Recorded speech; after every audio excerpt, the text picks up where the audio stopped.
ketika para tokoh bicara soal proyek PIK2 dan reklamasi. Seperti Anda ketahui, reklamasi itu jangan dipikir cuma di Jakarta, itu ada 37 wilayah yang sudah dan sedang dikerjakan. Di Jakarta diurek-urek terus akhir dibatalke karo Anies, sing ning Serang, sing ning Makassar, sing ning Ternate, sing ning Bali berjalan lancar.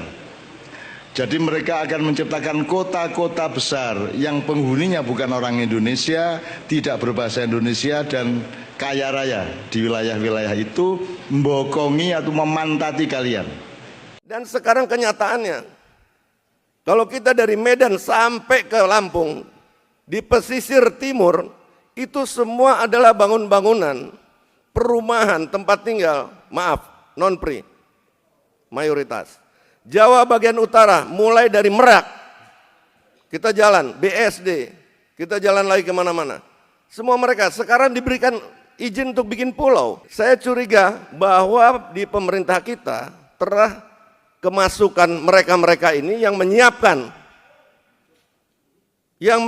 satu gerakan mengembalikan komunisme, karena kita ingat tahun 65 itu bukan komunis Rusia. Berarti PIK2 dibatalkan dari PSN atau gimana, Pak? PIK2 tidak pernah menjadi masuk. PSN. Yang menjadi PSN adalah ekoturism, Eco-Park ya.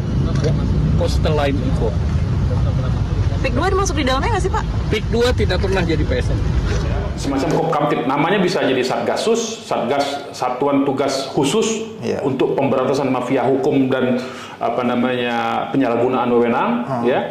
Nanti Satgas inilah tadi itu ada dari kejaksaan, ada dari kepolisian, ada dari KPK, ada dari OJK, dari BPN, dari KKP, semua dilibatkan. Saya kira ini harus dilakukan oleh Prabowo. Kenapa? Karena ini bukan semata-mata karena ada persoalan dengan rakyat, tapi ini menyangkut kedaulatan negara. Kenapa tadi saya singgung ya? Ini kan kita tahu, tadi saya sebut ada 34 titik pesisir pantai. Tidak hanya PIK ya, termasuk Rempang segala macam yang di Manado, yang di Bali ya. Itu semua direncanakan untuk dibuat koloni, dan itu warga negara asing yang diundang. Nah, kalau sudah warga negara asing ya, artinya secara bisnis mereka ada di pesisir laut, mereka bisa berkomunikasi di antara mereka dengan gampang karena melewati laut, tidak melalui daratan ya. Kemudian ada pangkalan militer Republik Rakyat Cina di Natuna Utara yang bisa menyuplai mereka, tinggal ngirim orangnya. Bagi Republik Rakyat Cina yang jumlah penduduknya 1,5 miliar, mengirim 200 juta orang itu kecil. Kecil 200 juta orang tuh. Dia masih punya 1,3 miliar. 200 juta kirim sudah imbang dengan penduduk ini. Dengan tentara Indonesia aja cuma jumlahnya 600.000. Polisi cuma 1.200.000, kirim 200 juta, selesai Indonesia.